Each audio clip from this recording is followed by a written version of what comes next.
What's going on, YouTube? Big Guy Auto here, coming to you for another auto repair that you may think is easy, but it's not, okay? It's another alternator video.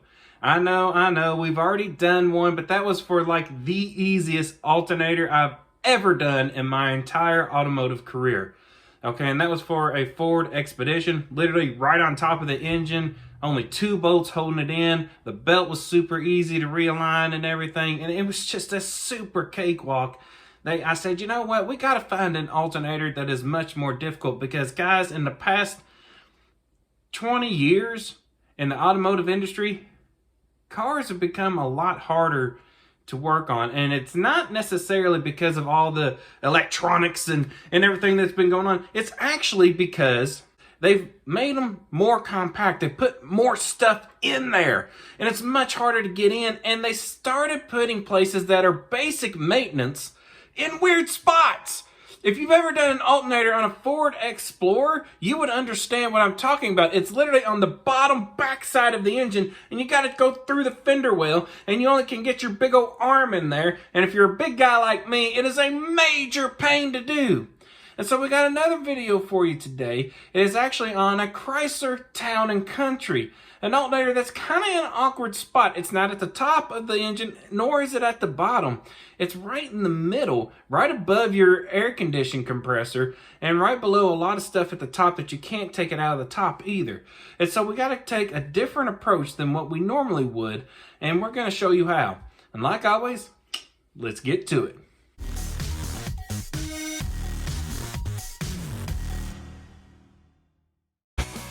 So here we are with this alternator on a Chrysler Town & Country, and you can just barely see it way down in there. And yeah, it's just not feasible to get it from the top. We're actually going to have to go underneath and find it that way. But first, what we need to do is disconnect the battery cable. We will need a 10mm ratchet and just loosen it up, couple turns, and then pop it right off. So now we're directly underneath the vehicle, looking straight up at the alternator. And like always, I always use a pick to help me with these electrical connectors because my hand is so large. And eventually, it'll just give like that. With the connector out of the way, we're going to go after the main power line on the top of the alternator.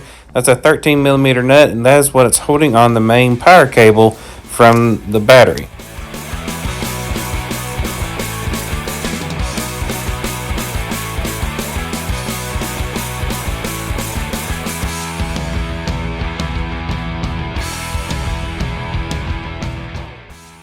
So with the electrical connector and the nut off, we're going to just reach up there and pop the cable off of the stud.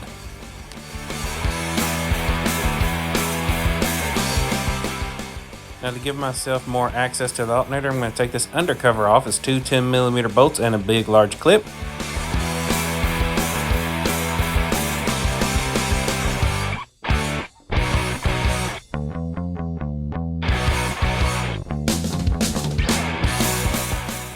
Now we're going to loosen our serpentine belt so we can access that alternator. And we're going to be going after this tensioner, which is just a 3/8 hole. Push it loose. And then come around to the alternator and just slip the belt off. Then we'll go after this 13mm nut.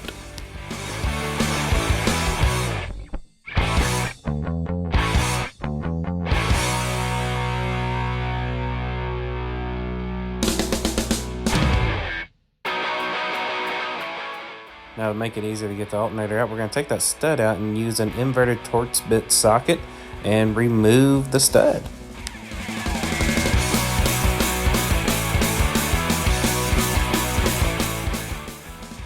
Now, the next step we're getting ready to do is to move the air compressor out of the way. Now, if you read some of the instructions online, it'll tell you to remove the whole air compressor out of the vehicle, which means disconnecting the air compressor lines, which means losing all your Freon. And we really don't want to charge the customer this evac and recharge because it's like $140 value to recharge your AC, and we don't want to do that to them, okay? We're trying to save them a little bit of money because this alternator is very expensive for this particular car. And so what we're going to do is just loosen the alternator and take the bolts out and move it to the side, and hopefully that's going to create enough room to slide that alternator out. Now, I will go ahead and tell you, you're going to notice 2 bolts missing on this air compressor. Somebody's been in here before we got to it, and we will be replacing those 2 nuts back onto the compressor. We'll find some new ones that'll be the exact match to go back on there, because there should be 4 contact, or 3. Should be 4 contact points on that AC compressor to keep it from coming off the engine block. So for whatever reason, somebody decided it wasn't important to put back on, but we'll make sure it's right when we put everything back together.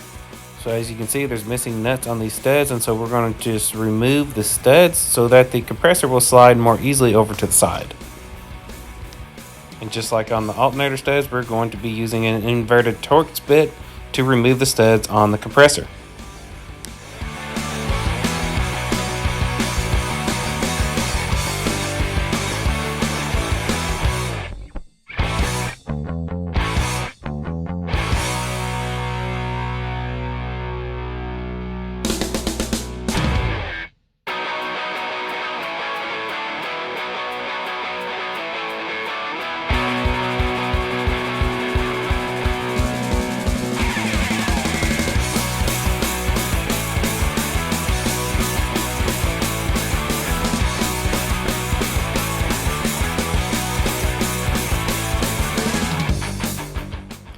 We're going to use a 13mm socket on the bottom 2 bolts of the compressor, and we're going to go ahead and take those all the way out so the compressor can move freely to the side.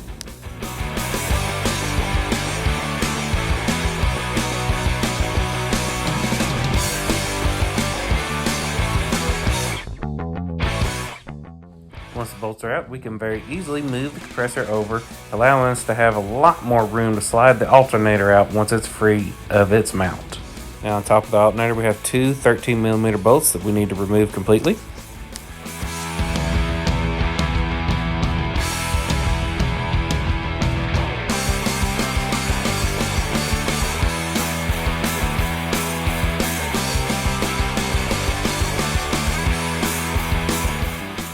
With both bolts out, it'll flap over easily just like that, and you should be able to just wiggle it out the side. Now you might have to press the coolant line hose down a little bit, but it will wiggle out of there.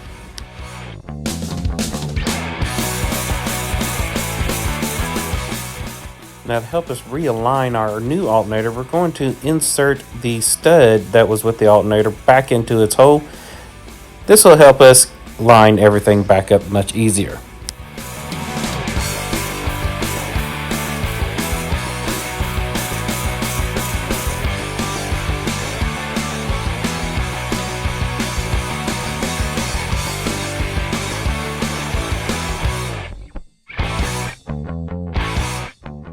Now we just insert the new alternator back in the way it came out and line the alternator up with the stud, which will eventually help us line the top bolts back into place.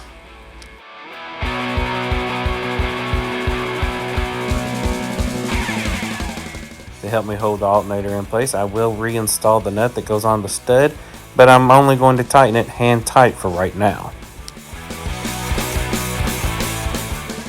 Now we're going to reinstall our top bolts to the alternator.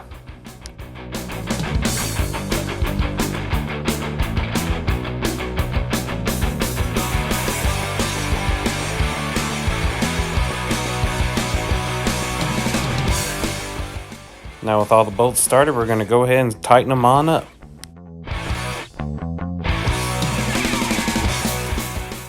And as always, go back and hand check the tightness of your bolts, because you don't want to trust your power tools, especially battery powered. Now we're going to reinstall the power cable to the top stud of the alternator. And this alternator does come with a new washer and nut for that stud, so be sure to use those so that you get a good solid connection.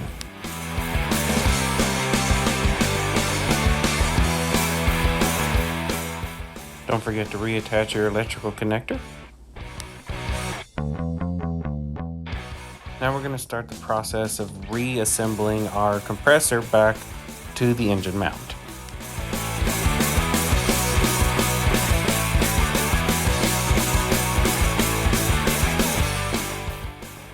Now to help us align our top two studs on the compressor, we are not going to tighten our bottom two bolts. This makes alignment a lot easier because it gives you a little bit of wiggle room as you insert the studs.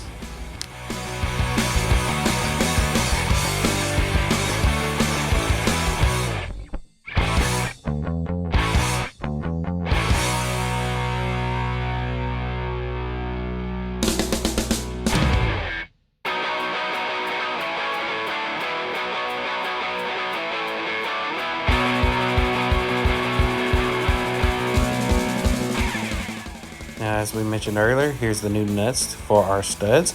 We're going to go ahead and hand tighten them, and then we're going to tighten all 4 contact points to the compressor.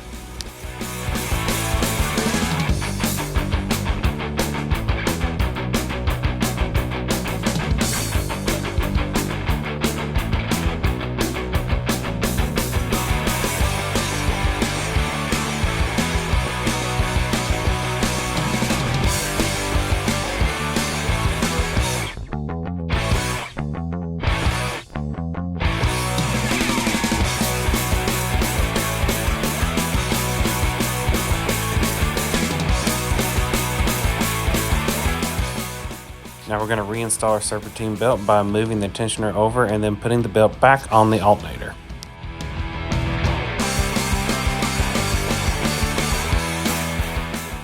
Now release the tensioner and make sure your serpentine belt is nice and tight. Now reinstall your undercover.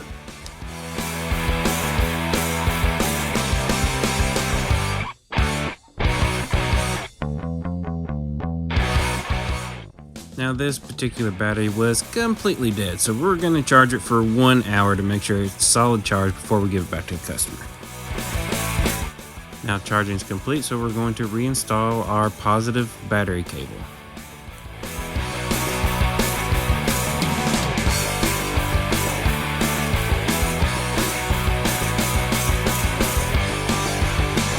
We now need to start the vehicle. Now I'm going to quickly check the amount of voltage coming out of the alternator while the engine is running. 14 volts is what we're looking for, and alright, looks like it's doing good. Well guys, that's how you do an alternator on a Chrysler Town & Country, and I really hope you enjoyed this video. Hey, and that whole video was shot with that new camera mount I just bought. It's actually just a table mount that I'm able to actually use quite often on the cars and latch it onto the hoods and different parts of the frame and get some pretty good angles. So let me know what you think in the comment section down below if you think I should keep doing that or go back to the old wire hanger that I used in the previous videos. I will tell you that thing worked in a pinch, but this I think is going to work out a lot better for us. Hey, and don't forget to like and subscribe so you don't miss any further updates. Thanks for watching, guys. God bless.